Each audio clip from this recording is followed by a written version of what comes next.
কোনো তাই কথা কয় না। এখন মন্ত্রী পরিষদেরকে নিয়ে উনি বসছে যে আমার ছেলেদের কথা বলানো যায় কিভাবে। তো এক স্বরাষ্ট্রমন্ত্রী বলছে, স্যার আমারও যদি দায়িত্ব দেন আমি ওরে কথা বলে আনতে পারি। হ্যাঁ যা তাড়াতাড়ি যাও, যা টাকা লাগে তোমার আলাদা ইনাম দেবো। তো উনি সিদ্ধান্ত নিয়েছে কয়েকজন সেনাবাহিনীর কয়েকজন সদস্য নিয়ে বন্দুক রাইফেল নিয়ে টিয়ে ছেলেকে নিয়ে জঙ্গলে যাবে পাখি শিকার করতে, বা হরিণ মরিণ যা পায় শিকার করবে। শিকারে গেলে ওই শিকার দেখলে কিছু না কিছু কথা বলা লাগে, কিছু না কিছু কথা বলা লাগে। ওই যে গেল দাঁড়, ওটি ধর এরকম তো কিছু কোয়া লাগে। তো যেভাবে হোক ওই জায়গা গেলি কথা কবে একটা অনুমান। তো এভাবে গুছাই গাছাই নিয়ে গেছে, যাইতেছে জঙ্গলের মধ্যে দিয়ে হাইটা। পাখি দেখলে গুলি করবে, হরিণ দেখলে গুলি করবে, যা পাবে এরকম গুলি করবে। এর মধ্যে দেখে এক ডালে পাখি পুকি, মানে ওদের হাতে বন্দুক রাইফেল দেখে সব পাখিও নীরব, পাখিতে কথা কয় না, সব পাখি চুপ, কোনো পাখি কথা কয় না, চেউ করে শব্দ নাই, বন্দুক দিয়ে সব থেমে গেছে। কারণ পাখিরে যদি আওয়াজ না করে, পাতা পুতোর মধ্যে আটকে রয়েছে, পাখি তো জানা যাচ্ছে না কোনটা কোন জায়গা, গুলি করবে কিভাবে, কোনটা শিকার খুঁজে পাচ্ছে না। এর মধ্যেই একটা পাখি ডেকে উঠছে, যখনই ডেকে উঠছে ওই পাখিটারে তাক করে গুলি করে দিয়েছে, আর পাখিটা পড়ে গেছে। এই সময় বাচ্চার ছেলে কয় মান সমাতা না যা, মান সমাতা না যা। জঙ্গলে হাজার হাজার পাখি, কেউ কথা কয় না, কেউ গুলি খেলো না, ও কথা কইয়ে মেরে খাইছে। ও যদি কথা না বলতো তাহলে ও গুলি খাইতো। কথা কন, মান সমাতা না যা। আমরা বক্তারা স্টেজে ঘন্টার পর ঘন্টা কথা বলি। এক শ্রেণীর শ্রোতা আছে যে তারা কিছু শিখার জন্য আসে, হুজুর বড় আলেম, এত নাম করা হুজুর, অবশ্যই কিছু আধ্যাত্মিক কথা বলবে, অজানা কিছু বলবে, শিখে নেব। আর একদল আসে হুজুরের লুকমা দিতে, দেখি হুজুর কোথায় ভুল বলে এইটা দিয়ে অ্যাটাক করব। আছে না নাই? এরকম মানুষ বহুত আছে। তো 2 ঘন্টা ওয়াজ করলাম, তার মধ্যে মুখ পিছলে যদি 2-1টা কথা বেরোই যায়, তা আপনি লুকমা দেবেন কে? আপনি তো চুপ করে বসে রয়েছেন, আপনার তো ভুল আর ভয় নাই। আর এতক্ষণ কথা বলতে গেলে কত হিসাব করে কথা লাগে, বর্তমান প্রেক্ষাপট আরো কত বেকায়দা। আর আমরা গোপালগঞ্জে মানুষ, বাইরে বেরোরিবারে টেনশনের মধ্যে, তাই আল্লাহ হাসিনের সাথে দাওয়া আমারও না দেয়, এ দুশ্চিন্তায় থাকি। এক কলেজের প্রফেসর আমারে ওয়াজের দাওয়াত দিচ্ছে, কয় হুজুর আমরা অমুক অমুক হুজুরে পাইছি, আপনি আমাদেরকে 1 ঘন্টা সময় দেবেন মাগরিবের থেকে সন্ধ্যা পর্যন্ত। কি কইছে? 1 ঘন্টা সময় দেবেন মাগরিবের থেকে সন্ধ্যা পর্যন্ত। আমি বললাম স্যার মাগরিব কয়টায় আর সন্ধ্যে কয়টায়? সরি হুজুর, মাগরিবের থেকে ঈশা পর্যন্ত। আমি বললাম একটা কথা কইছেন তাই ভুল করলেন, আর আমি 2 ঘন্টা ওয়াজ করি, এর মধ্যে 5-7টা ভুল হতেই পারে। লুকমা দেন কে? কয় যে আমি তো অবশ্যই কোনোদিন দেবো না লুকমা। মুফতি আরিফ বিল্লাহ সাহেব হুজুর চার দোকানে বসা, সাথে আনুষঙ্গিক আরো পুরো মানে আগের থেকে যারা চা খাচ্ছে তারাও বসা। এর ভিতরে একজন এসে হুজুরের কাছে মাসালা জিজ্ঞেস করছে, হুজুর মসজিদে মোবাইল পকেটে বাজে উঠলে, পকেটে মোবাইল মসজিদে তাড়াহুড়া করে বন্ধ করতে মনে নেই, এরকম হয় না অনেক সময়। আর মোবাইলের ভিতরে তো কত ধরনের রিংটোন। আমার মোবাইলে ধরেন মমতাজের গান।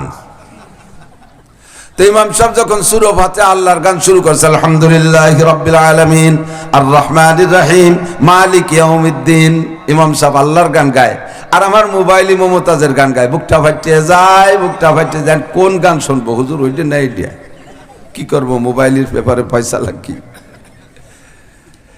এখন এক শ্রেণীর শ্রোতা আছে, তারা আবার হাদিস ছাড়া মানে না, তাও নরমাল হাদিস না, বুখারীর হাদিস লাগবে।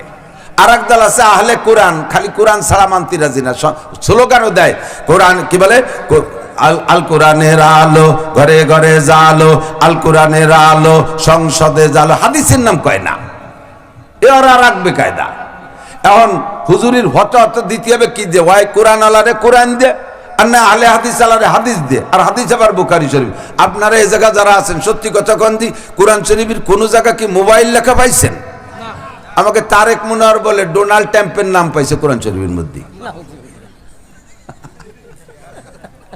বরিশালে কে বলতে কয় হুনলে আসা হে, হুনলে আসা হে, ডোনাল্ড ট্রাম্পের নাম বলে কোরআন শরীফের মধ্যে আছে। কোন পাড়ায়? 31 নম্বর পাড়ায়, তার 30-এর মধ্যে তো নাই। মোবাইলের নাম কোরআন শরীফে আছে পাইছেন কেউ কোন জায়গা? বুখারী শরীফে আছে বলে মনে হয়, আদৌ না। তাহলে এই হাদিসের জব, এই মশালার জব হুজুর কিভাবে দেবে? জিজ্ঞেস করছেন হুজুরের কাছে। হুজুর ভাবতেছে যে ডাইরেক্ট কোরআন হাদিসের মধ্যে নাই, যে কোনোভাবে জড়ায় গড়ায় একটার সাথে মিলাইয়া, যুক্তি দিয়ে মিলাইয়া জব দিতে হবে, যাতে খণ্ডনও করতে না পারে। কথা কন, এর নাম হলো কিয়াস। এর নাম কি? কিয়াস। ইমামে আবু হানিফা রহমাতুল্লাহ আলাইহির সময়, আমার কিন্তু সুর নেই, আর আমি কোনো ব্র্যান্ডে ওয়াজ করি না। ইদানিং তো ওয়াজ চলতেছে ব্র্যান্ডের ওয়াজ, Siddiqui brand, Ayubi brand, Ansari brand, Charmonai brand. আমার কোনো ব্র্যান্ড নাই, আমার হলো ক্লাস ব্র্যান্ড। যেভাবে ছাত্রদের ক্লাসে পড়াই ওইভাবে। আল্লাহ, ইমামে আবু হানিফা রহমাতুল্লাহ আলাইহির সময় একটা মাসালা নিয়ে পেঁচ বাইতে গেছে। এক মহিলার স্বামী কঠিন উগ্র, মানে তরকারি রান্না করলে ওই সামান্য নুনের ব্যাস কমেই বউরে তো পিটেবে, এরপরে তরকারির বল ধরে ডিশ ধরে মাথায় ডালি দেয়। গরম ডালি পুড়তি বিটির পিঠ গাল টোট সব পুড়িয়ে চুলি উঠে গেছে গরম ডালির ঠেলায়। তো এমন এক বেকায়দা, রমজান মাসে তার স্ত্রী রোজা রাখে, সেও রাখে। আর রমজানের রাতে রান্নাটা তো 99% সন্ধ্যার আগেই রান্না হয়ে যায়, ঠিক না? তো সন্ধ্যার আগে যদি কোনো রোজাদার মানুষ তরকারি রান্না করে, তাহলে সে এই তরকারি, ঘরে তো তার সেই জাহেল স্বামী, যদি নুন একটু বেশ কম হয়ে যায়, তাহলে তো তালাক হয়ে যেতে পারে। কোনো সময় খালি বউরে তালাক দেয় না, শাউরিরও দিয়ে দেয়। আছে না মাত্রা কিছু?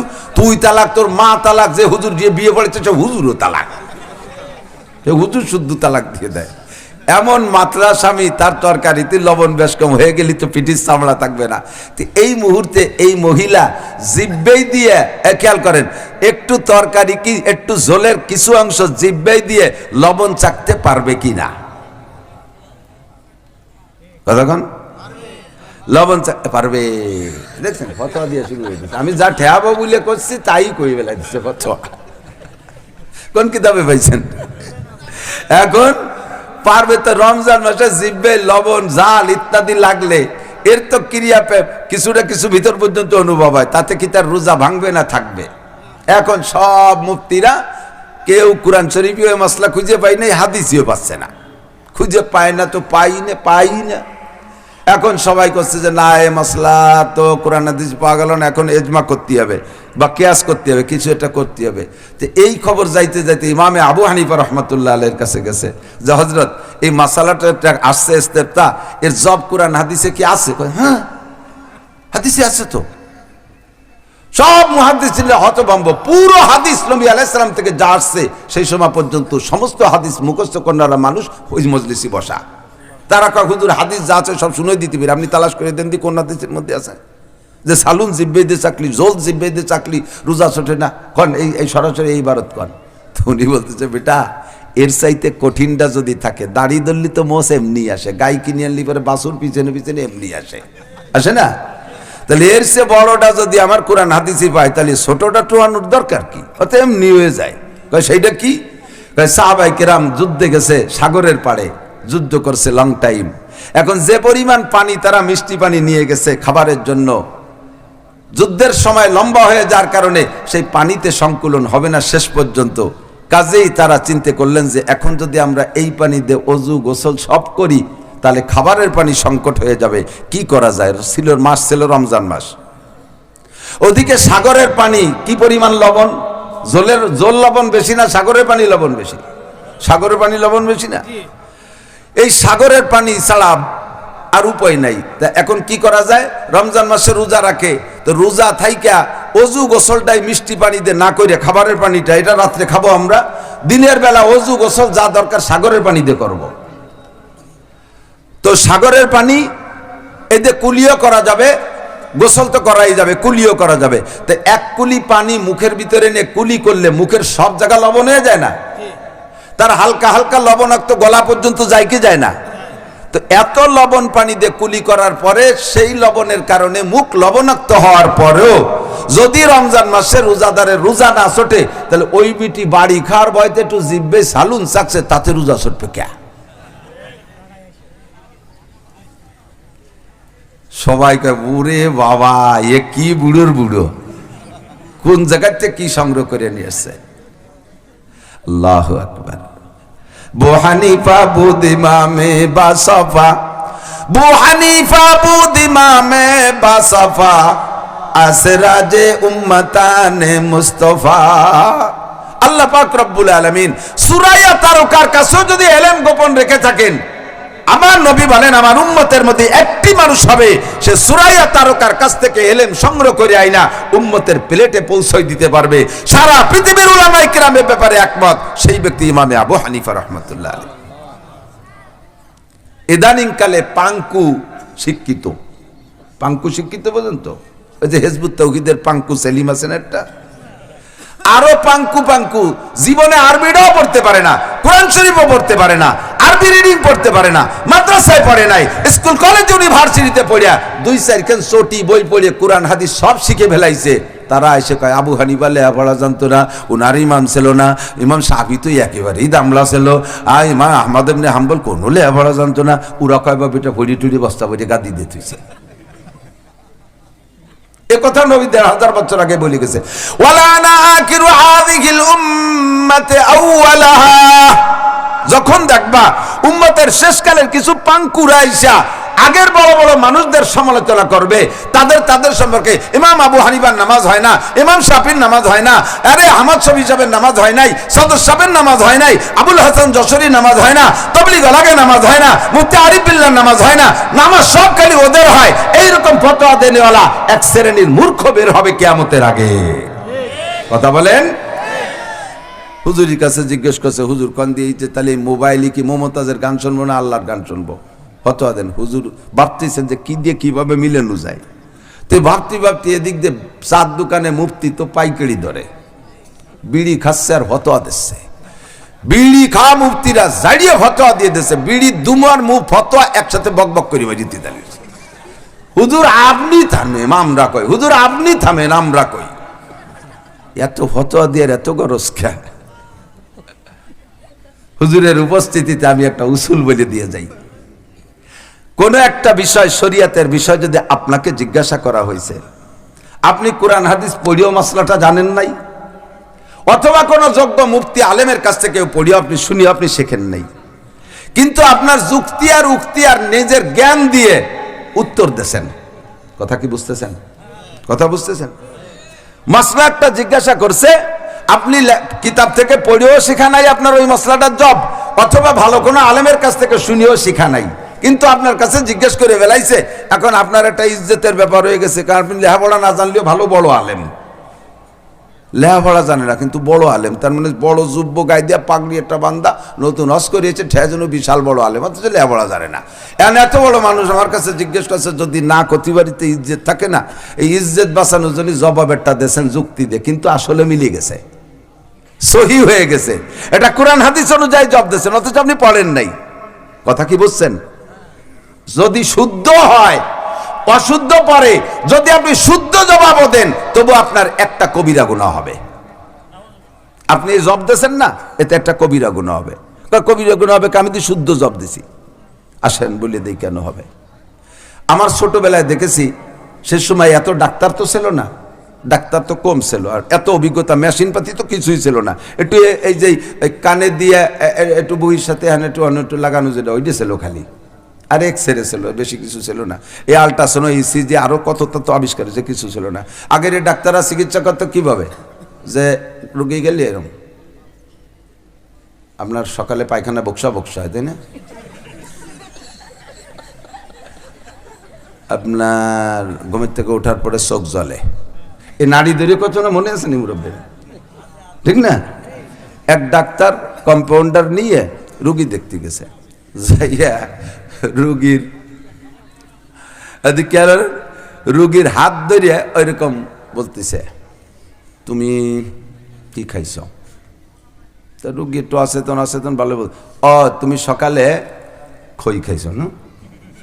খইছ না তো খই, তুমি সকালে খই খাইছ? তো কয় যে সব বাড়িওয়ালার কাছে, হ্যাঁ খই খাইছে। তো এই খই খাওয়া কথা ডাক্তার ওই নাড়ি ধরে বলে দিয়েছে, তুমি সকালে খই খাইছো। বাড়িওয়ালারা যতটা আশ্চর্য হয়েছে, তার সাথে বেশি আশ্চর্য হয়েছে ওর কম্পাউন্ডার। আল্লাহু আকবার, আমার ডাক্তার কত বড় অভিজ্ঞ, এইভাবে নাড়ি ধরে বলে দিল খই খাইছে। কারণ বাড়িতে বেরোয় আসার পরে ওই সাইজের ডাক্তার তো। বেরোয় আসার পরে কম্পাউন্ডার ডাক্তাররে বলতে, স্যার আপনি কিভাবে নাড়ি ধরে টের পেলেন যে খই খেয়েছে? নাড়ির মধ্যে কি খই খই খই খই এরকম মনে নাকি কিভাবে? আলো গাদা, ওই নাড়ির মধ্যে খই খই নাকি একদিকে নাড়ি ধরতে আর বিছানের দিক তাকাতে কি পড়িয়ে আছে, দেখলাম যে খই পড়িয়ে আছে, কয়ে দিছে লেগে গেছে। মুফতি আজম MBBS ডাক্তার এফআরসিএস। পরে 2-3 দিন পরে কম্পাউন্ডারে পাঠাইছে ডাক্তার, যে দেয় রুগীটার উন্নতি অবনতি কি দেখি এলো। আর উনিও দেয়টাই ওর কিরামতিতে টুতে হবে, আর হাত ধরিয়ে বিছানে তেমন কিছু দেয় না, খাবার তাজে তাই কবে। তা দেয় যে ওই রুগী যেখানে শোয়া ওই জায়গায় স্যান্ডেল একখান আর একখান নাই। আজকে তাহলে স্যান্ডেল খাইছো তাই না, এই জন্য নারী মোটা মোটা। যেই রুগীরে নাক দিয়ে পাইপ দিয়ে সেলাইন খাওয়ানো লাগে সে বলে স্যান্ডেল খাইছে। কইলেই বাড়িওয়ালা রাইছে ধুমসা মায়ের মারিয়ে নাক মুখ ফুলোই ঘটাই ফেলাইছে। ও মায়ের খাইয়ে কান্তি কান্তি যাইয়ে ডাক্তারের কাছে যে এই নাও তোমার ব্যাগ, ওই 7-8 ডাক্তার আমি শেখবো না। তো নাক মুখ ফলছে কখন শেখবো না তো ওই জন্যই। আপনি কলেন যেন নাড়ি ধরে বিছানের দিক সে কতিয়া, তা আমি কইছিস আমার মাই শুরু হয়েছে। তা কি কইছিস? কলাম যে স্যান্ডেল খাইছো। তা খলিকে কয় যে স্যান্ডেল একখান আছে আর একখান নাই, আর খাবারটা কিছু ভেলানো দেই না, তা কি কব? এই এলো ছিল ডাক্তারি কথা কন। আমার সেজে আবার দাদি শাউড়ি, উনি ছিল বড় সিজারের ডাক্তার। লেখাপড়া কিচ্ছু জানতো না, আরবি উর্দু বাংলা অঙ্ক কিচ্ছু জানতো না, একেবারে আন্তর্জাতিক খ্যাতি সম্পন্ন মূর্খ। এই বুড়ির সাহস ছিল খুব, মানুষের যে কোনো জায়গায় বড় বড় বিস্ফোড়া হলে ওনার কাছে নিয়ে গেলে উনি অপারেশন করে দিত। গরুরে এরকম বড় বড় বিস্ফোড়া বাগি 4-5 জন 10 জনে ঠেসে দিত, বুড়ি অপারেশন করে দিত। ওনার অপারেশনের হাতিয়ার ছিল বোতল ভাঙ্গা কাস, কেসি মেসি কিছু না, ছুরি চাকু না, বোতল ভাঙ্গা কাস ঠেসে দিত, পোজ দিত, বস কেটে যেত, ঠাসা দিত, বস করে পোজ পটা খানিক বেরোয় যেত। ওই গুঠো কয় নাকি, শুকনো গোবররে কি কয় দিক গুঠো না, এই গুঠো বুড়াই নিয়ে ছাই ওই দিয়ে বেঁধে দিত। তাতে শতকরা 50টা রুগী ভালো হতো, আর 50টা ওই রগ মক্কাটি কুইটে ভঙ্গু ভাঙ্গায় বেহায় থাকতো, কিন্তু পয়সা করি নিত না। সেই আমলে এই ডাক্তারি করে বেঁচে গেছে। যদি এখন এই শিক্ষা দীক্ষার যুগে আইসা ওই বুড়ি এইরকম চিকিৎসা করতো, তাহলে বুড়ির নামে মামলা হতো কিনা? হ্যাঁ, মার্ডার কেসে আসামি হতে না। আর বুড়ি যদি হাজারো যুক্তি দেবে, হ্যাঁ তোমাকে কাছে ডাক্তারি ওষুধ খাতে গেলে তোমরা বস্তা খানিকটা আনাও, ওষুধের আগে এ টেস্ট ও টেস্ট সে টেস্ট করতে করতে করতে করতে রুগীর ভিটে বাড়ি বেশি টেস্ট করে পরে ওষুধ কার পয়সা দেয় না, আমি ভিড়ি ভিড়ি চিকিৎসা করে দিছি, এ পঙ্গু ভাঙ্গা 2-4 ডলিও ভালো তো অনেক হয়েছে। হাজারো যদি হুজুর ডাইলগ মারে আর যুক্তি দেয়, তাহলে ওই বুড়িরে কি ছাড়বে ডাক্তার? সরকার ছাড়বে? ধরিয়ে নিয়ে তুমি লেখাপড়া কি জানো, তুমি এই অপারেশন করো, তোমার সার্টিফিকেট দাও। আমার কোনো সার্টিফিকেট নেই। সার্টিফিকেট ছাড়া যদি অপারেশনে হাত দেয়, তাহলে ওই ডাক্তারের কি বাঁচার উপায় আছে? কথা বলেন। তাহলে সে জেল খাটবে কি খাটবে না? খাটবে। Same quality. এদিক তাকান। যদি এর এগেনস্টে কোন MBBS ডাক্তার, অপারেশন বিশেষজ্ঞ ডাক্তার কোন রুগীকে অপারেশন করে, আগে দেখবেন কতবার চেক করে, আজকে প্রেসার বেশি, আজ হবে না, কালকে কম, কাল হবে না, ডায়াবেটিস বেড়ে গেছে, হবে না, নিয়ন্ত্রণ করা ওষুধ দিয়ে 1 মাস 1.5 মাস পর্যন্ত ঘুরাইয়া এরপরে স্টাম্পে সই নেবে। আমার টাকা আগে দিতে হবে 1.5 লাখ টাকা, টাকা আগে দেবেন, কারণ যদি অপারেশনের সময় রুগী মারা যায়, পরে আপনারা রুগী নিয়ে দৌড়দৌড়ি করতে করতে আমার টাকা দেবেন না, আগে টাকা দেবেন। রুগী বললে আমার নামে কোনো মামলা হবে না, স্টাম্পে সই নিয়ে এরপরে অপারেশনে হাত দেয়, টাকাগুলো আগে নিয়ে এরপরে অপারেশনে সই দেয়, অপারেশনে হাত দেয়। এই অপারেশনের ডাক্তারের হাতে, MBBS এফআরসিএস BCS ডাক্তার এর হাতে যদি রোগী অপারেশনে মারা যায়, তবুও তার নামে মামলা হবে না, তবুও তার নামে মামলা হবে না। তার সে বিল যেটা ছিল এই টাকায় 1 টাকা কম হবে না। কথা বলেন ঠিক ঠিক না? Same quality. হক্কানি একজন আলেম মুফতি আরিফ বিল্লাহ সাহেব, উনার কাছে শরীয়তের কোনো মাসআলা জিজ্ঞেস করলে উনি যদি জব দিতে যায়, কোরআন হাদিস গাইটিয়া জব দিতে, যে জবটা ভুলও দিয়ে ফেলে, তবু আল্লাহ উনার একটা নেকি দান করবে। আর আপনি লেখাপড়া কিছু জানেন না, বকলমে বুথা, শরীয়ত সম্পর্কে জানেন না, আপনার উক্তি আর যুক্তি দিয়ে ওই বোতল ভাঙ্গা কাজ দিয়ে ফোঁস দেবেন, মামলায় পড়ে যাবেন। যদি আপনার মাসালা সহিও হয়, তবু আপনি একটা গুনাহ হবে, একটা কবিরা গুনাহ হবে, তা সগীরা না। কথা কি বলছেন? এই জন্য বেশি না কওয়া ভালো, চুপ থাকা ভালো। মান সমাতা না যা। আর একজনে বললে যাক, বলা হয়ে যাচ্ছে যাক, আমি ওই জায়গায় মুখ বাড়াতে যাবো, ক্রেডিট দেখাইতে যাই। আল্লাহু আকবার। সাহাবায়ে কিরামকে নবী পাক জিজ্ঞেস করেছেন, আতাদরুনা মান হাযা, জানেন কে এই লোকটা? এতক্ষণ কে বসা ছিল আমার সামনে কথা বললেন? সাহাবায়ে কিরাম টের পাওয়ার পরও বললেন, আল্লাহু ওয়া রাসূলুহু আলামু। উনরা বলেন না যে জি হুজুর বুঝছি কিডা আইছে, তো জিবরাইল। কে বলে নাই? বললেন আল্লাহু ওয়া রাসূলুহু আলামু, আল্লাহ আল্লাহ রাসূলই ভালো জানে। নবী পাক জবাব দিলেন, ইন্নাহু জিবরিল আলাইহিস সালাম, উনি হলেন জিবরাইল আলাইহিস সালাম। আতাকুম ইউআল্লিমুকুম দীনাকুম, এসেছিলেন তোমাদেরকে দিন শিক্ষা দেওয়ার জন্য। দিন শিখবা কিভাবে, বসবা কিভাবে, একেবারে বসার থেকে শুরু করে দিন কি সবগুলো শিখাইলেন। এক নম্বরে ঈমান কি জিনিস জিজ্ঞেস করছেন, হুজুর জবাব দিয়ে দিয়েছেন। দুই নম্বরে ইসলাম কি জিনিস জিজ্ঞেস করেছেন, হুজুর জবাব দিয়েছেন। তিন নম্বরে ইখলাস কাকে বলে, ইহসান বা ইখলাস কাকে বলে, হুজুর জবাব দিয়েছেন। চার নম্বরে কিয়ামত কবে হবে, হুজুর জবাব দিয়েছেন। চারটের ভিতরে দুনিয়া আখিরাতের সব আইসা গেছে। 30 পারা কোরআন শরীফ ও 4 প্রশ্নের জবাবের মধ্যে, অসংখ্য হাদিস ওই 4 প্রশ্নের জবাবের মধ্যে চলে আসছে। শুরুটা করছে কিভাবে, উস্তাদের সামনে বক্তা শ্রোতা বা উস্তাদের সামনে ছাত্ররা বসবে কিভাবে, আগে বসা শিখাইছে। আরে বক্তার সামনে শ্রোতা বসবে কিভাবে, আগে বসা শিখাইছে। পীরের সামনে মুরিদ বসবে কিভাবে, আগে বসা শিখাইছে। বড়দের সামনে ছোটরা বসবে কিভাবে, আগে বসা শিখাইছে। দোস্তরে এই মজলিসে এই বয়ানটা শোনার পরে কমপক্ষে প্রথমবারের মতো একবার একটু সুন্নতি তরিকায় বসবেন, একবার একটু সুন্নত তরিকায়। না পারলে আবার জায়গায় চলে যান, সমস্যা নাই। আল্লাহ পাকের শরীয়ত আর সাহাবায়ে ফেরেশতাদের সিস্টেম হলো মানুষের প্রথম হালাত দেখে। খেয়াল করেন, মানুষের প্রথম আর শেষ দেখে, শুরু আর শেষ দেখে, শুরু আর শেষ। শুরুটা যদি ভালো হয়, বসার আদব 3 প্রকার, বসার আদব 3 প্রকার। একটু বলেন কয় প্রকার? ছোটরা কান নুরানি আলারা, বসার আদব কয় প্রকার? 3 প্রকার। এক হাঁটু উঠাইয়া, দনু হাঁটু উঠাইয়া, অথবা আত্তাহিয়াতু সূরাতে দনু হাঁটু বিছাইয়া, 3 প্রকারের এক প্রকারে বসা। এটা নামাজের মধ্যে 1 প্রকার, খানা খাওয়ার সময় 2 প্রকার, খানা খাওয়ার সময় 2 প্রকার।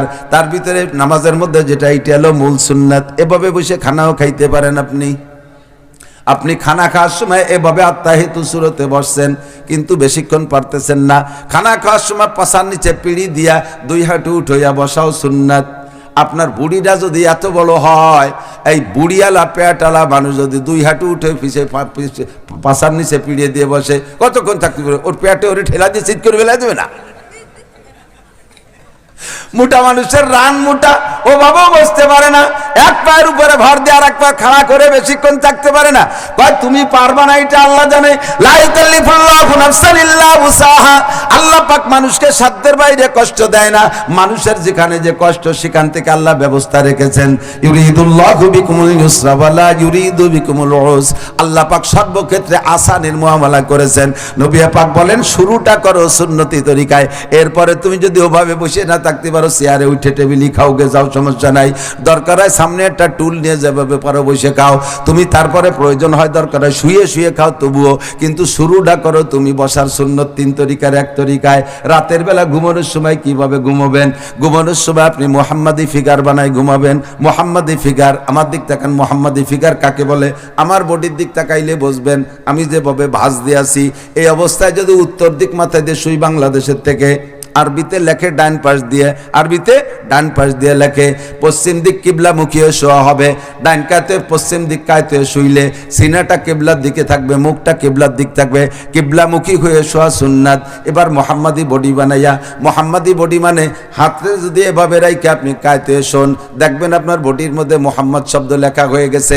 মাথা মিম, আর এই কেনুর থেকে এই ভাঁজটা হা, পাশার এই মোলটা আর একটা মিম, হাঁটুর নিচে এইটু পা সহ দাল, মিম হা মিম দাল মুহাম্মদ। বলেন না সুবহানাল্লাহ।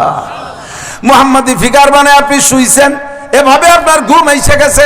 এরপরে ঘুমের পরে কি আর ওইভাবে থাকে নাকি সবাই? কেউ বুট হইয়ে, কেউ শীত হইয়ে, কেউ কায়ত হইয়ে, কেউ লুঙ্গি গলার সাথে পেঁচা গেছে, কেউ প্যান্ট খাটের নিচে চলে গেছে, কত ভ্যারাইটি ভাবে শুইছে। ফেরেশতারা আপনার ওই শুরু শোয়াটা দেখে এক খাতায় ভিডিও করে লিখে চলে গেছে। আবার সকালবেলা ফজরের আজান হইলে শুনে যখন উঠছেন, আলহামদুলিল্লাহিল্লাযী আহইয়ানা বা'দা মা আমাতানা ওয়া ইলাইহিন নুশুর, ওই সময় সে ফেরেশতারা আপনার শেষ কথাটা লিখবে। রাতের বেলা সুতি সুতি গুড়তি গুড়তি খাটের তলে চলে গেছেন, তাও ফেরেশতারা দেখবে না, শুরুটা দেখবে আর শেষটা দেখবে। আপনার অবস্থার শুরুটা দেখবে আর শেষটা দেখবে, শুরুটা দেখবে আর শেষটা দেখবে। আপনি যখন বাথরুমে ঢোকেন তখন শুরুটা কেমন হলো, বাইরে থাকতে একটা দোয়া পড়বেন, বাম পা দিয়ে ঢুকবেন, ঢুকার পরে আপনি দরজা বন্ধ করে দেওয়ার পরে আর ফেরেশতারাও জায়গা যাবে না, কারণ আপনি ওর মধ্যে যে কিভাবে না কিভাবে বসেন ওইটা তো ফেরেশতারা দেখতে চায় না। বাথরুমের মধ্যে যে লুঙ্গিটারে খুলিয়া আল্লাহর সাথে বাঁধাই ধুইয়া সিগারেট একটা ধরাইয়া একেবারে ছানা বাঁধতে বসে দিছে, ফেরেশতারা কয় তুই ওভাবে ও জায়গায় শুইয়ে আগ, তবুও কিছু কবে না। বেরো শুরু দেখছি ভালো, আবার বেরোবি ভালো, জরুরত সেইরা পানি খরচ করে পরিষ্কার হইয়া এরপরে বাইরে বেরোনোর সময় ডান পাতে বের হবা, বাইরে বেরো এসে দোয়া পড়বা। বাথরুমের থেকে বেরোনোর দোয়া কি? আলহামদুলিল্লাহিল্লাযী আত'আমানা, কয় না কা? বাথরুমের থেকে বেরোনোর দোয়া কি? গুফরানাকা আলহামদুলিল্লাহিল্লাযী আযহাবা আনিল আযাবা আফানি।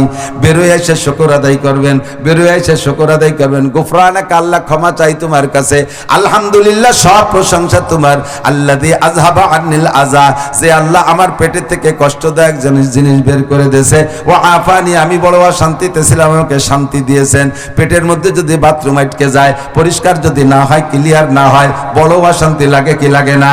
এই পেটের থেকে বাথরুম পয়লা বের করে দেয়া, এটা কার ইহসান? একটু জোরে বলেন, কার দয়া? হাজার হাজার টাকার ঔষধ খাইও বাথরুম ক্লিয়ার হয় না, এমন একদল আছে না নাই? এই যে জানি কেটে চলে যায় কে? ও না না না, ওরা আরেক মাদ্রাসার ছাত্র না, আরেক মাদ্রাসা, ওকে শেষ রাত্রি উঠতে বলে যাইতে দেন। আমরা তো একটু পরে যে না এতে ঘুমাবো, আল্লাহ বাঁচালে কাল 9টার দিকে উঠবো, ওকে শেষ রাত্রি উঠা লাগবে, যা করে চলে যাক। আলহামদুলিল্লাহ, গুফরানাকা আলহামদুলিল্লাহিল্লাযী আযহাবা আনিল আযাবা আফানি, আমারে ঘুম থেকে কি বলা হয়, বাথরুম থেকে পেটটা পরিষ্কার করে প্রশান্তি দিয়েছে কে? একটু জোরে বলেন না কে? আরে অনেক খাওয়ানো যায় কিন্তু পায়খানা করানো যায় না। আমার কাছে টাকা আছে, পয়সা আছে, মাছ গোশ বিরিয়ানি ইত্যাদি দিয়ে আপনার খাওয়াইলাম, কিন্তু পেটে যাওয়ার পরে যদি সময় মতো বাথরুম না হয়, এই অশান্তিটা আমি আর কিছু দিয়ে দূর করতে পারবো না, আমি তো ডাক্তার না। এই অশান্তি থেকে আমারে বাঁচাইতেছে কে?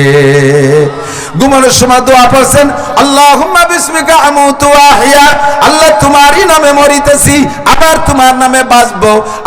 আল্লাহুম্মা বিসমিকা আমুতু, ঘুম মানে মরণ, সেম মরণ, ঘুম আলো মরণের সাদৃশ্য, এই জন্য ঘুমের সময় দোয়া পড়ছে, আল্লাহুম্মা বিসমিকা আমুতু, আল্লাহ তোমার নামে মরিতেছি, ওয়া আহইয়া, বাঁচলেও তোমার নামেই বাঁচবো। আবার সকালবেলা ঘুম থেকে দোয়া পড়ছেন, পড়েন তো না বেশিরভাগ মানুষ, শুধু মসজিদের ইমাম সাহেব বা মুয়াজ্জিন সাহেবের দায়িত্ব আছে শেষ রাত্রি উঠে মাইকে একটু পড়িয়ে দেওয়া আল্লাহু আকবার, তাও মুয়াজ্জিন সাহেব পড়ছে, মসজিদে আইছে, কিন্তু দোয়াটা পড়তে হবে হলো বিছানায় থাকতি, হয়তো ও জায়গা পড়ছে, সবাই স্মরণ করার দিয়ে জন্য মাইকি ধরছে। কি দোয়া পড়ছেন ঘুম থেকে ওইটা? আলহামদুলিল্লাহিল্লাযী আহইয়ানা বা'দা মা আমাতানা ওয়া ইলাইহিন নুশুর, সব প্রশংসা ওই আল্লাহর, যে আল্লাহ আমাকে 6-8 ঘন্টা মেরে রাখার পরে আবার বাঁচাই দিয়েছে।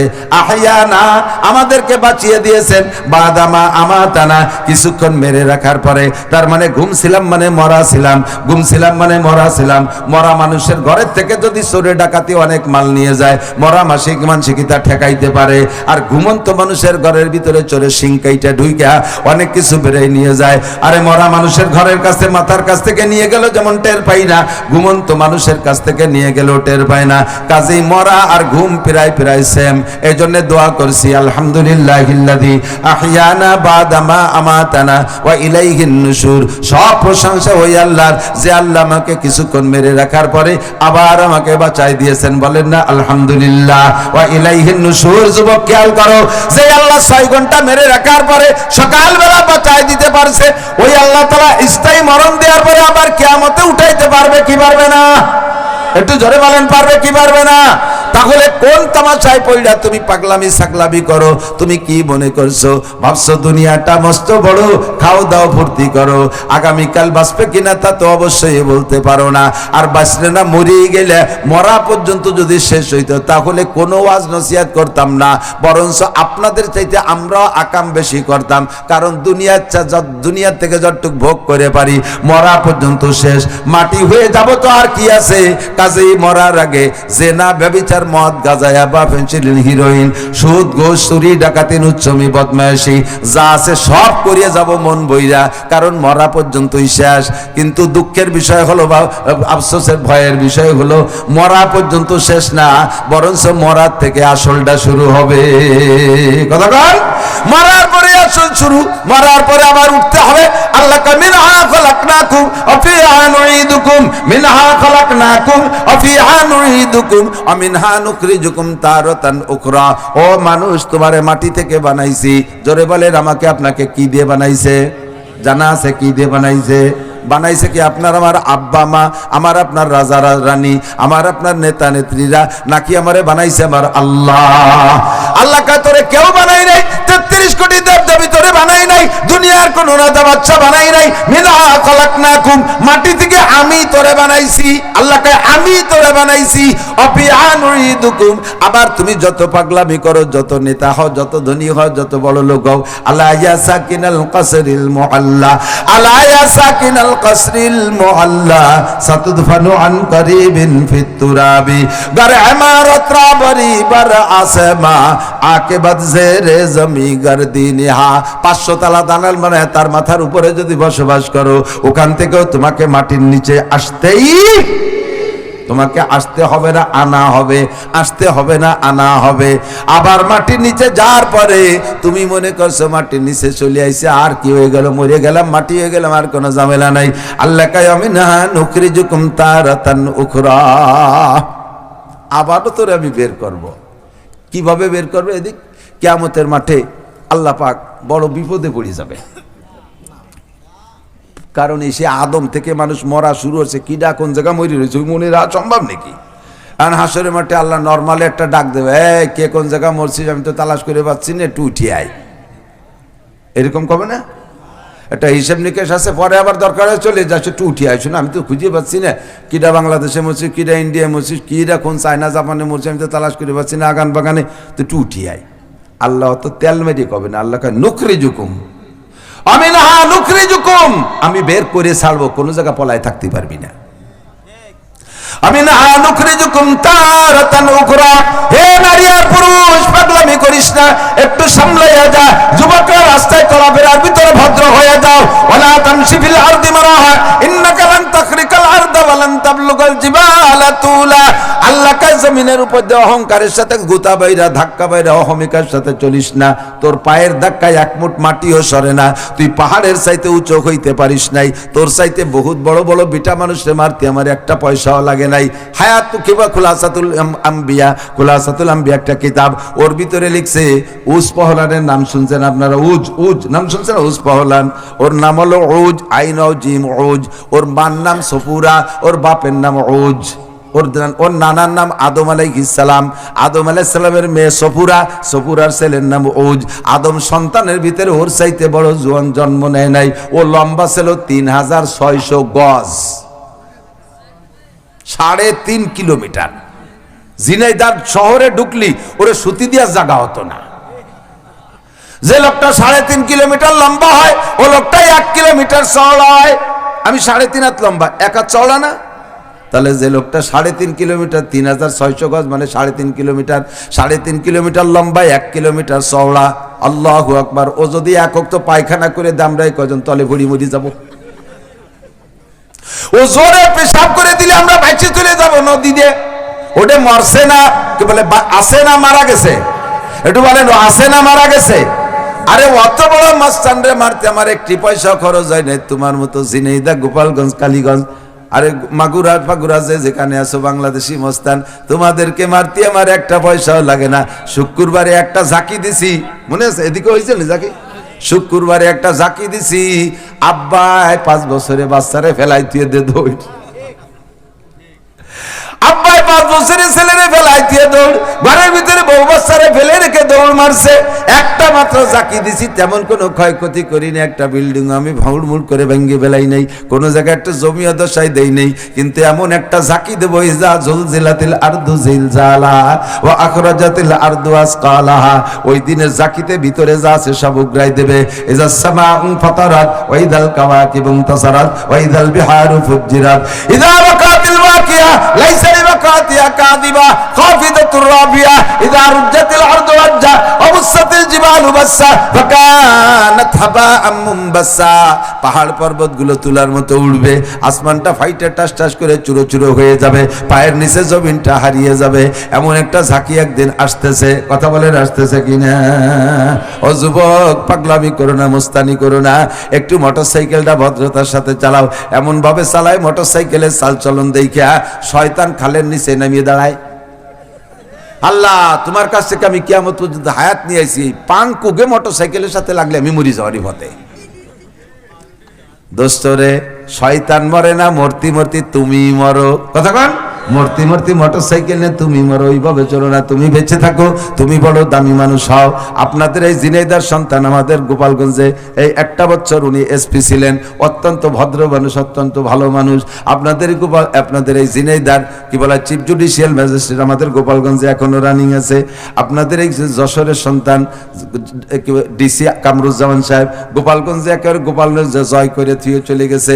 দোয়া করি তুমি জিনেদার সন্তান এরকম একটা দামি দামি ডিসি হও, ওইরকম একজন এসপি হও, ওইরকম একজন চিফ জুডিশিয়াল ম্যাজিস্ট্রেট হও, তুমি একজন ভালো মানের এসপি হও, তুমি একজন ভালো মানের ডিআইজি হও। এ দোয়া করি তুমি ওইভাবে পাগলের মতো ছাগলের মতো নাইচা নাইচা তুমি অ্যাক্সিডেন্ট করে মরো না। ওয়ালা তামশি ফিল আরদি মারাহা। লাস্ট ফিনিশিং চলে গেছি ওয়াজ করতে করতে, অন্যদিকে যে আয়াত পড়ছি সে আয়াত না পড়লে আবার আয়াতের তর্জমা না কইলে একদল কয় কি কওমি মৌলবীরা সৌজন্যমূলক আয়াত একটা পড়ে ওয়াজ করে এদিক ওদিক দিয়ে। ওয়াজটা হলো আমি এই জায়গা বসে ইচ্ছে মতো ওয়াজ করতে পারবো না, যা এই জায়গার প্রয়োজন ওইটি আল্লাহ শিখাই দেয় তাই বলি। তাতে পড়ছি একটা, তার দিকে না গেলে আমার কিছু আসে যায় না, কিন্তু বাকি যা বলছি এটা প্রয়োজনীয় না অপ্রয়োজনীয় সেইটা দেখার বিষয়। अल्फाज की बीचू में उलझती नहीं दाना, गौस का मतलब है सदब से ना के गहर से। আল্লাহু আকবার। জ্ঞানীরা ভাষা নিয়ে টুকাটুকি করে না। যেমন সাগরে যারা মুক্তা খুঁজতে যায় তারা পানি মাপতে যায় না, অল্প পানিতেও যদি মুক্তা পাই নিয়ে বাড়ি চলে আসা যায়। সাগরের স্তরের পর মুক্তা পাইলে বাড়ি নিয়ে আসা যায়। যদি উপরে না পাওয়া যায় তাহলে 500 হাত পানির নিচে ডুব দেওয়া লাগে, আর 500 হাত পানির নিচ থেকে যদি ডুবইয়া মতি খুঁজতে হয়, মুক্তা আনতে হয়, তাহলে ডুবরিরা ছাড়া কেউ পারবে না। আর উপরে উপরে যদি পাওয়া যায় অল্প পানিতে, তাহলে ছোট বড় সবাই 2-1 কামাই করে খাতি পারবে। কথা কান ঠিক কি ঠিক না? এই জন্য নর্মাল ভাষায়, সাধারণ গ্রাম আঞ্চলিক ভাষায় আমি কথা বলি যাতে ছোট বড় সকলেরই ফায়দা হয়। আল্লাহ পাক বলেন মান আমিলা সালিহাম মিন যাকারিন আও উনসা। নারী আর পুরুষ যে নেক আমল করবা, যেই নেক আমল করবা, ওই নেক আমল তোমার আমলনামার বস্তার মধ্যে থাকতে হলে আমলনামার বস্তার তলায় একটা সেলাই দিতে হবে। সেলাইটার নাম হলো ওয়া মুমিন, ঈমানের সেলাই। যদি আপনার আমলনামার বস্তার তলায় ঈমানের সেলাই না থাকে, সারা জীবন ভরে নামাজ রোজা হজ যাকাত দান খয়রাত মসজিদ মাদ্রাসা তাসবিহ তাহলিল জিকির ফিকির তবলিগ সরমুনাই ইত্যাদি করে বস্তার মধ্যে রাখবেন, কোনোদিন আপনার বস্তা ভরবে না। বস্তা ভরার জন্য হলো শর্ত আমলনামার বস্তার তলার নিচে ঈমানের সেলাই। যদি ঈমানের সাথে নেক আমল করে নারী আর পুরুষ, আল্লাহ পাক বলেন 2টা প্রতিদান, একটা হলো দুনিয়া, একটা হলো আখিরাত। দুনিয়ারটা হলো ফালা নুহিয়ান্নাহু হায়াতান তাইয়্যিবা, দুনিয়ার জীবন যাপন বড় সুখময় করে দেব, কোনো অশান্তি থাকবে না। ফালিয়াবুদু রাব্বা হাযাল বাইত আল্লাযী আতামাহুম মিন জুই ওয়া আমানাহুম মিন খাউফ। ঈমানের সাথে যদি এই ঘরের রবের ইবাদত করো, সে আল্লাহ পাক তোমাকে পর্যাপ্ত রিজিকের ব্যবস্থা করে দিবে, আর সকল প্রকার ভয় ভীতি থেকে নিরাপদ বসবাসের ব্যবস্থা করে দিবে। ফালা নুহিয়ান্নাহু হায়াতান তাইয়্যিবা। আর আখিরাতেরটা হলো ওয়ালা নাজজিয়ান্নাহুম আজরাহুম বিআহসানি মা কানু ইয়ামালুন। আমল যতটুকু করবা তার চেয়ে নেকি বেশি দেব, আমল যতটুকু করবা নেকি তার চাইতে বেশি দেব। 1 ওয়াক্ত নামাজ জামাতের সাথে জামে মসজিদে পড়বা, তোমারে 527 ওয়াক্ত নামাজের নেকি দেয়া হবে। কোরআন শরীফের একটা হরফ পড়বা, কমপক্ষে 10টা নেকি দেয়া হবে। একবার একটু আমার সাথে বলেন আল্লাহ। 4000 নেকি। যতটুকু আমল করবা তার চেয়ে নেকি বেশি দেয়া হবে। আল্লাহ তাআলা আমাদের ঈমানের সাথে নেক আমলগুলো সহিভাবে করা তৌফিক দান করুন, সবাই বলি আমিন। পরবর্তীতে আরও বহুত বুজুর্গানের দিন রয়েছে, আমি তো আশ্চর্য হয়ে যাচ্ছি এই বুড়ো বুড়ো পীর মাশায়েখদেরকে এত রাত পর্যন্ত কিভাবে ধরে রাখবে, কেউ রাগ করে চলিয়ে টুলিয়ে না যায়। তার ভিতরে একজন মুরব্বী চলে আসছেন, যেহেতু নিজেদের মানুষ যশোরে হুজুর, এই জন্য হুজুর কষ্ট হলেও ধৈর্যের সাথে রয়েছে। আমার যেতে হবে অনেক দূর, সকাল 6টায় ফ্লাইট সিলেটের, সিলেট যায় কালকে দিনই 2 মাহফিল, রাত্রে 2 মাহফিল। কাজে আমি একটু ওনাদের সাথে কম বয়স হলেও জোরাজোরি করে আগের টাইমটা নিয়ে গেলাম। সুবহানাল্লাহ বিহামদিহি সুবহানাল্লাহিল আযীম সুবহানাকাল্লাহ। আলহামদুলিল্লাহ, আমরা হুজুরের মুখ থেকে বহুত গুরুত্বপূর্ণ নসিহত শুনলাম। আল্লাহ তাআলা আমাদের সবাইকে যে হুজুর আমাকে তারেক মুনার বলে ডোনাল্ড ট্রাম্পের নাম পাইছে কোরআন শরীফের মধ্যে। বরিশালে কে বলতে কয় হুনলে আসা হে, হুনলে আসা হে, ডোনাল্ড ট্রাম্পের নাম বলে কোরআন শরীফের মধ্যে আছে। কোন পাড়ায়? 31 নম্বর পাড়ায়, তার 30-এর মধ্যে তো নাই। মোবাইলের নাম কোরআন শরীফে আছে, পাইছেন কেউ কোনো জায়গা? মসজিদে মোবাইল পকেটে বাজে উঠলে, পকেটে মোবাইল মসজিদে তাড়াহুড়া করে বন্ধ করতে মনে নেই, এরকম হয় না অনেক সময়। আর মোবাইলের ভিতরে তো কত ধরনের রিংটোন। আমার মোবাইলে ধরেন মমতাজের গান। তো ইমাম সাহেব যখন সূরা ফাতিহা আল্লাহর গান শুরু করছে, আলহামদুলিল্লাহি রাব্বিল আলামিন আর রহমানির রহিম মালিক ইয়াউমিদ্দিন, ইমাম সাহেব আল্লাহর গান গায় আর আমার মোবাইলে মমতাজের গান গায়। বুকটা ফাটে যায়, বুকটা ফাটে যায়। কোন গান শুনবো হুজুর? ওইটা না এইটা। পাখিতে কথা কয় না, সব পাখি চুপ, কোনো পাখি কথা কয় না, চেউচু করে শব্দ নাই, বন্দুক দিয়ে সব থেমে গেছে। কারণ পাখিরে যদি আওয়াজ না করে, পাতা পুতোর মধ্যে আটকে রয়েছে, পাখি তো জানা যাচ্ছে না কোনটা কোন জায়গা, গুলি করবে কিভাবে, কোনটা শিকার খুঁজে পাচ্ছে না। এর মধ্যেই একটা পাখি ডেকে উঠছে, যখনই ডেকে উঠছে ওই পাখিটারে তাক করে গুলি করে দিয়েছে, আর পাখিটা পড়ে গেছে। এই সময় বাচ্চার ছেলে কয় মান সমাতা না যা, মান সমাতা না যা। জঙ্গলে হাজার হাজার পাখি, কেউ কথা কয় না, কেউ গুলি খেলো না, ও কথা কইয়ে মেরে খাইছে। আমার ছোটবেলায় দেখেছি, সে সময় এত ডাক্তার তো ছিল না, ডাক্তার তো কম ছিল, আর এত অভিজ্ঞতা মেশিন পাতি তো কিছুই ছিল না। আগের ডাক্তাররা চিকিৎসা করতো কিভাবে, যে রুগী গেলে এরকম আপনার সকালে পায়খানা বক্সা বক্সা হয়, তাই না? আপনার ঘুমের থেকে ওঠার পরে চোখ জ্বলে, এই নাড়ি ধরে কত না মনে আছে নি মুরব্বী, ঠিক না? এক ডাক্তার কম্পাউন্ডার নিয়ে রুগী দেখতে গেছে, যাইয়া রুগীর এদিকে রুগীর হাত ধরিয়া ওইরকম বলতেছে, তুমি কি খাইছ? তা রুগী একটু অচেতন অচেতন ভালো বল, ও তুমি সকালে খই খাইছ না? খইছ না তো খই, তুমি সকালে খই খাইছ? তো কয় যে সব বাড়িওয়ালার কাছে, হ্যাঁ খই খাইছে। তো এই খই খাওয়া কথা ডাক্তার ওই নাড়ি ধরে বলে দিয়েছে, তুমি সকালে খই খাইছো। বাড়িওয়ালারা যতটা আশ্চর্য হয়েছে, তার সাথে বেশি আশ্চর্য হয়েছে ওর কম্পাউন্ডার।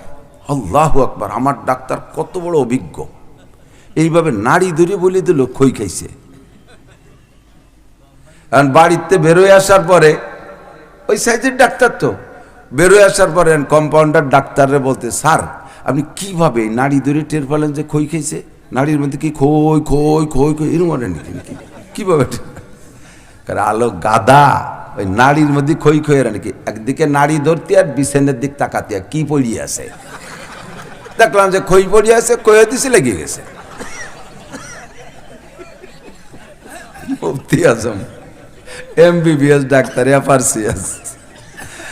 পরে 2-3 দিন পরে কম্পাউন্ডারে পাঠাইছে ডাক্তার, যে দেয় রুগীটার উন্নতি অবনতি কি দেখি এলো। আর উনিও দেয়টাই ওর কিরামতি তো যাবে, আর হাত ধরিয়ে বিছানে তেমন কিছু দেয় না, খাবার তাজে তাই কবে। তা দেয় যে রুগী যেখানে শোয়া ওই জায়গায় স্যান্ডেল একখান আর একখান নাই। আজকে তাহলে স্যান্ডেল খাইছো তাই না, এই জন্য নারী মোটা মোটা। যেই রুগীরে নাক দিয়ে পাইপ দিয়ে সেলাইন খাওয়ানো লাগে, সে বলে স্যান্ডেল খাইছে। কইলেই বাড়িওয়ালা রাইছে ধুমসা মায়ের মারিয়ে নাক মুখ ফুলোই ঘটাই ফেলাইছে। ও মায়ের খাইয়ে কান্তি কান্তি যাইয়ে ডাক্তারের কাছে দেখে, এই না তোমার ব্যাগ, ওই 7-8 ডাক্তার আমি শেখবো না। তো নাক মুখ ফুলছে, কখন শেখবো না তো ওই জন্যই। আপনি কলেন যে নাড়ি ধরে বিছানের দিক সে কতিয়ে আমি কইছিস আমার মাইস শুরু হচ্ছে, তা কি কইছিস? কলাম যে স্যান্ডেল খাইছো। তা খলিকে কয় যে স্যান্ডেল এক কান আছে আর এক কান নাই, আর খাবারটা কিছু ভেলানো দেই না, তা কি কব? এই হলো ছিল ডাক্তারি কথা কন। আমার সেজে আবার দাদি শাউড়ি, উনি ছিল বড় সিজারের ডাক্তার, লেখাপড়া কিচ্ছু জানতো না, আরবি উর্দু বাংলা অঙ্ক কিচ্ছু জানতো না, একেবারে আন্তর্জাতিক খ্যাতি সম্পন্ন মূর্খ। এই বুড়ির সাহস ছিল খুব, মানুষের যে কোনো জায়গা বড় বড় বিস্ফোড়া হলে ওনার কাছে নিয়ে গেলে উনি অপারেশন করে দিত। গরুরে এরকম বড় বড় বিস্ফোড়া বাগি 4-5 জন 10 জনে ঠেসে দিত, বুড়ি অপারেশন করে দিত। ওনার অপারেশনের হাতিয়ার ছিল বোতল ভাঙ্গা কাস, কেসি মেসি কিছু না, ছুরি চাকু না, বোতল ভাঙ্গা কাস ঠাইসে দিত, পোজ দিত, বস কেটে যেত, ঠাসা দিত, বস করে পোজ পটা খানিক বের হয়ে যেত।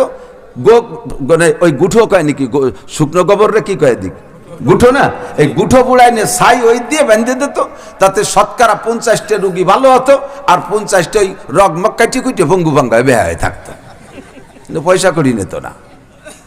সেই আমলে এই ডাক্তারি করে বেঁচে গেছে।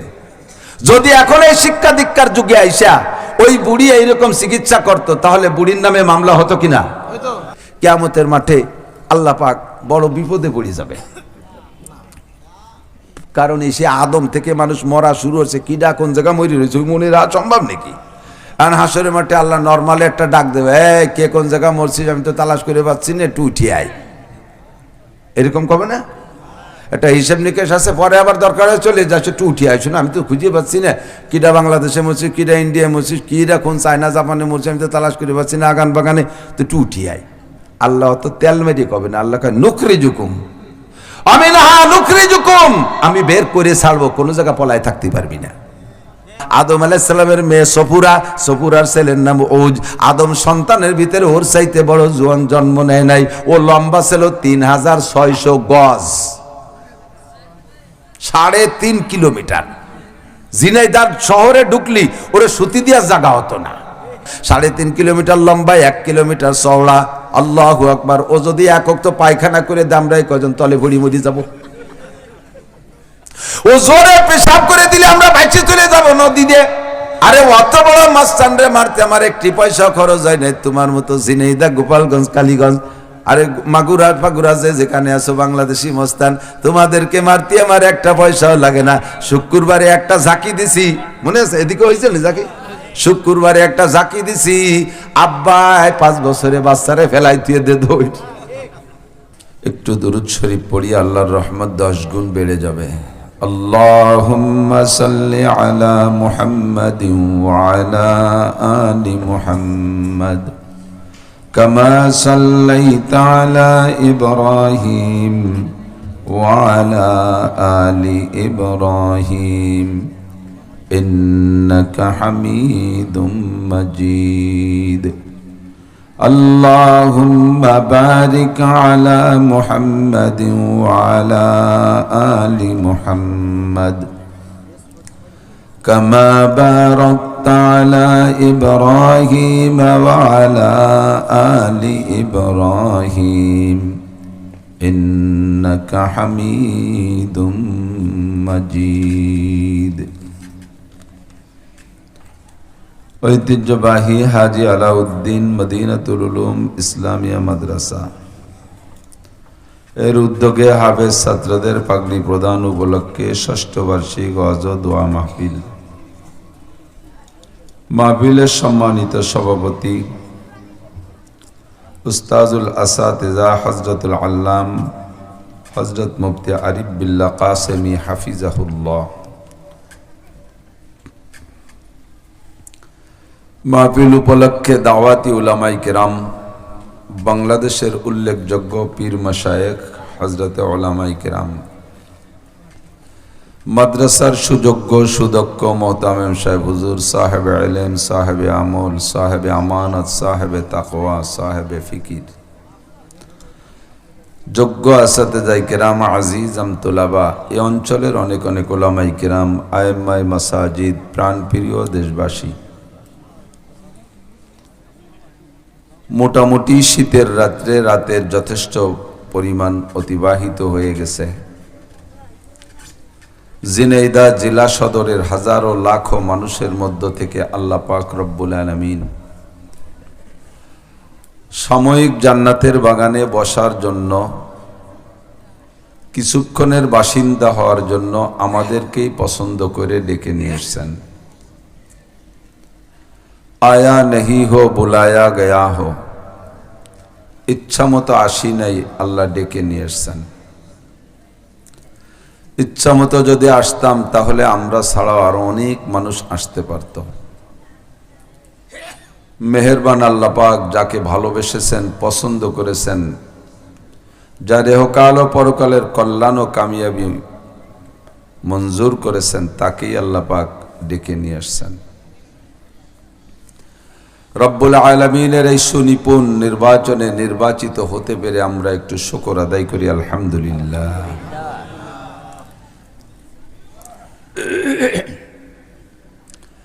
প্রত্যেক মজলিসের আদব আলাদা।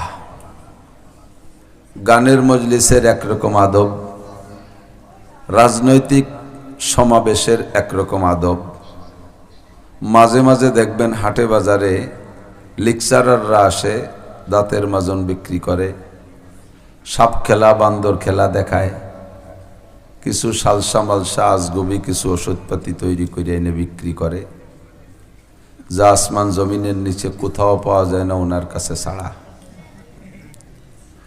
হাটের পাশে দাঁড়াইয়া সারিন দিয়ে গিটার হারমোনিয়ামের টান দিলে চুম্বকের মতো আকর্ষণ করে পুরো হাট বাজারের মানুষগুলো ওই জায়গা জমা করে ফেলে।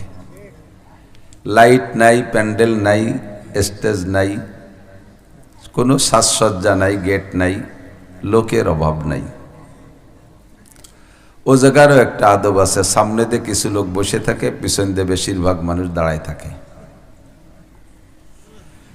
আর কোরআনের মজলিসের আদব হলো, হযরত ওমর ইবনে খাত্তাব রাদিয়াল্লাহু তাআলা আনহু বলেন, বাইনামা নাহনু ইনদা রাসূলিল্লাহি সাল্লাল্লাহু আলাইহি ওয়াসাল্লাম। উলামায়ে কেরাম, মুহাদ্দিসিনে কেরাম জানে হাদিসটির নাম হাদিসে জিবরাইল। হযরত ওমর বলেন, আমরা হুজুরের সামনে বসা ছিলাম। এমন করে প্রতিনিয়তি আমরা হুজুরের সামনে বসি। তো হুজুরের সামনে বয়ান শুনতে, হিদায়াতি কথা শুনতে যখন বসি, তখন আমাদের আর হুজুরের অবস্থাটা কেমন হয়, যেন চুম্বক আর লোহার আকর্ষণ। সমতল একটা জায়গা, একটা টাইলসের উপরে অথবা সুন্দর সমতল একটা টেবিলের মাঝখানে হাজার পাওয়ারের একটা চুম্বক লোহা রাইখা, টেবিলের সব জায়গাতে যদি ছোট ছোট টুকরা লোহা রাখা হয়, এই টুকরো লোহাগুলো জায়গায় থাকতে পারে না, চুম্বকের আকর্ষণে যাইয়া একটার সাথে একটা মিশতে থাকে। নবী আলাইহিস সালাতু ওয়াস সালাম যখন বয়ান করতেন, তখন আমাদের আর হুজুরের মাঝে লোহার চুম্বকের চাইতে বেশি আকর্ষণ হয়ে যেত। নুরানি রোহানি বয়ান, নতুন নতুন তাজা ওহির বয়ানে আমরা যে যেখানে বসতাম সেখানে বসে থাকতে পারতাম না, শুধু সামনের দিকে আগাইতাম। আগাইতে আগাইতে আমাদের দুইজনের মাঝখানে একটা আঙ্গুল ঢুকানোর ফাঁকা থাকতো না, গরম হোক আর শীত হোক। ইজতলা আলাইনা রজুলুন শাদীদু বায়াজিস সিয়াব ওয়া শাদীদু সাওয়াদিস শার। এমন একটা মজলিসের ভিতরে একদিন আচানক একটা লোক উদয় হলো। মানুষ কি উদয় হয় না, মানুষের আগমন ঘটে। চন্দ্র সূর্য তারকা উদয় হয়, মানুষ আসে। কিন্তু হযরত ওমর বলতে বাধ্য, আমাদের মাঝে একটা লোক উদয় হলো। কেন বললেন? চন্দ্র সূর্য উদয় হলে যেমন দুনিয়াটা আলোকিত হয়ে যায়, এমনিতেই হুজুর আলাইহিস সালাতু ওয়াস সালামের নূরানি চেহারার উজ্জ্বলতায় মজলিসটা আলোক উজ্জ্বল ছিল। লোকটা আসার কারণে যেন আরো আলো বেড়ে গেল, তাতে মনে হয় যেন চন্দ্র বা সূর্যের মতো কিছু একটা উদয় হলো, অথচ চন্দ্র সূর্য নয়, এক ব্যক্তি। ব্যক্তিটার অবস্থা কেমন ছিল? শাদীদু বায়াজিস সিয়াব, গায়ের কাপড় এত সাদা, জীবনে এরকম সাদা দেখিনি। আবার শাদীদু সাওয়াদিস শার, মাথা এবং মাথার চুল এবং দাড়ি এমন কালা, এরকম কালো দেখিনি। লা ইউরা আলাইহি আথারুস সফর, যে লোকটা আসলেন এক পরের খাদে বলতেছেন ওয়ালা ইয়ারিফুহু মিন্না আহাদুন, আমরা কেউ তাকে চিনি না, অথচ আমরা ব্যবসা বাণিজ্য করি, একেবারে গাজা পর্যন্ত মানুষ চিনি, শাম পর্যন্ত চিনি, ইয়ামান পর্যন্ত চিনি, ইরাক ইরানের মানুষ চিনি, আর এই আরবের মানুষ তো চিনি, বেশিরভাগই চিনি। এমন একটা প্রসিদ্ধ চেহারাওয়ালা মানুষ, তারে চিনব না? তাহলে নিশ্চয়ই লোকটা আরো দূরের থেকে আসছে। আর যখন লোকটা দূরের থেকে আসে তখন অবশ্যই তিনি মুসাফির। আর মুসাফির হলে তার সাথে কিছু সফরের আলামত পাওয়া যায়। এক নম্বরে, মরুভূমির দেশ, লম্বা পথ অতিক্রম করে আসলে গায়ের জামা যত ভালো থাকুক এটা ধুলোবালিতে ময়লা হয়ে যাবে, তা না, একেবারে ধবধবে সাদা। মরুভূমির ভিতর দিয়ে পথ চললে উড়ন্ত ধুলোবালিতে আউলো কেশ, বাউল বেশ, চুল দাড়ি সব এলোমেলো হয়ে যায়, তাও না, মনে হয় যেন পাশে কোন বাড়ি নিকটে ওখান থেকে একেবারে তেল টেল মাখাইয়া চিরুনি করে আসছে। মুসাফির হলে তার হাতে একটু ব্যাগেজ থাকে, অতিরিক্ত সামান থাকে, তাও কিচ্ছু না, একেবারে খালি হাত। আবার আমরা কেউ তারে চিনি না, কত দূর থেকে আসছে আল্লাহ জানে। তো লোকটা এসে পিছনে অনেক জায়গা পাইলেন, যথেষ্ট জায়গা, মদিনায় তো সে সময় খোলামেলা জায়গার অভাব নাই।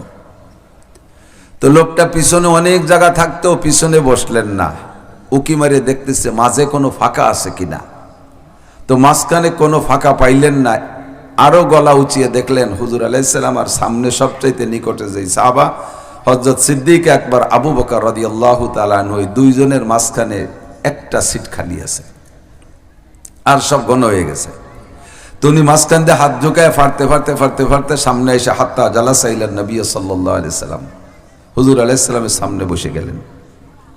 বসার অবস্থাটা কেমন ছিল? ফাসনাদা রুকবাতাইহি ইলা রুকবাতাইহি ওয়া ওয়াজা কাফাইহি আলা ফাকিজাইহি।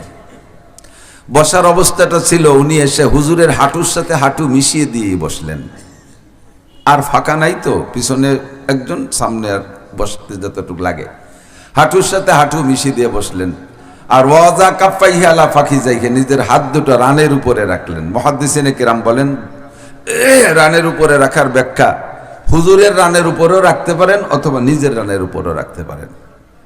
যদি নিজের রানের উপরে রাখে এটা সর্বোচ্চ আদব, আর যদি হুজুরের রানের উপরে রেখে থাকে তাহলে সেটা কেন?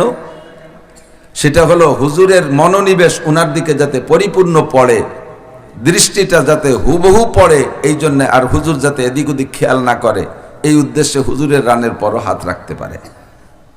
আপনি যখন আমার সামনে বসে কথা বলবেন আর আমার গায়ে হাত দিয়ে বসবেন, তখন আমার দায়িত্ব এসে যায় যে আমি অন্য দিক খেয়াল না করি, যাতে আপনার দিকে আমি খেয়াল করি।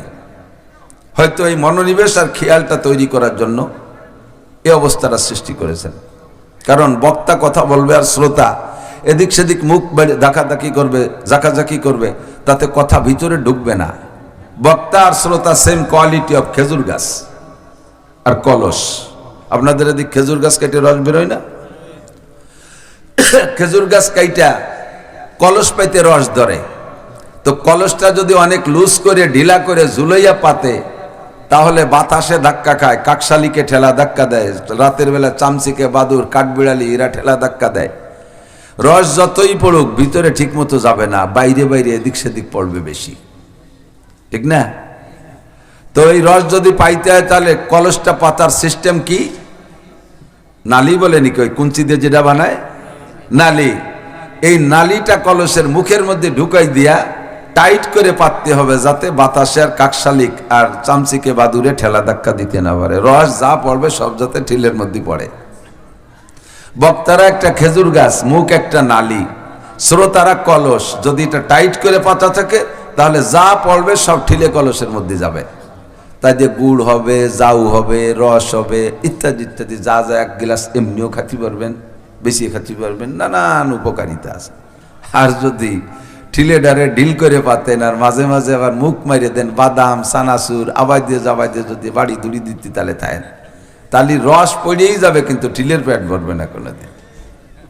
খালি হাতে আসছেন, খালি কলস নিয়ে চলে যেতে হবে। এই মনোনিবেশ তৈরি করার জন্য ভদ্রলোক এসে সামনে এভাবে টাইট করে কলসটারে পাইতে হুজুরের মুখের দিকে তাকায় বসছে। বৈশা জিজ্ঞাসা করতেছেন, ইয়া মুহাম্মদ আখবিরনি আনিল ঈমান। আবার একটু ফাঁকে আর একটা অংশের একটু ব্যাখ্যা করি। হুজুরের হাঁটুর সাথে হাঁটু মিশিয়ে দিয়ে বসলেন, হাঁটুর সাথে হাঁটু মিশাইতে কেমন বসা লাগে? হ্যাঁ, কিভাবে বসলে মেশে? দুইজন যদি হাঁটু খাড়া করে বসে তাহলে হাঁটুর সাথে হাঁটু মেশে, তবে মাপে দুইজন এক সাইজ হতে হবে। একজন যদি হয় 7 ফুট আর একজন যদি হয় 5 ফুট, তাহলে 7 ফুটিয়ালার হাঁটু 5 ফুটিয়ালার মাথার দ্বারা চলে যাবে না? তাহলে তো হাঁটুর সাথে হাঁটু মিশবে না।